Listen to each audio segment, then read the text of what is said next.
Communist party নির্বাচনে যাচ্ছি মানুষের গণতান্ত্রিক অধিকার প্রতিষ্ঠার জন্য। কমিউনিস্ট পার্টি আমরা লড়াই সংগ্রাম করেছি, এই কারণে গণতান্ত্রিক অধিকার প্রতিষ্ঠার জন্য আমরা এই দেশের মেহনতি মানুষের রাষ্ট্র ব্যবস্থা কায়েম করতে চাই। কৃষক শ্রমিকের রাষ্ট্র ব্যবস্থা কায়েমের জন্য আমরা নির্বাচনে অংশগ্রহণ করছি। আমরা জনসংযোগ করছি, মানুষের ব্যাপক আশা আমরা পাচ্ছি, মানুষের ব্যাপক সাড়া পাচ্ছি।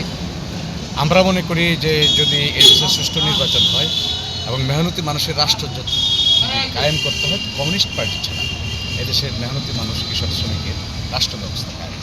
আমি যদি নির্বাচিত হই, কিশোরগঞ্জের প্রত্যেকটা প্রাইমারি স্কুল মডেল প্রাইমারি স্কুলে পরিণত করবো, প্রত্যেকটা হাই স্কুল মডেল হাই স্কুলে আমি পরিণত করবো।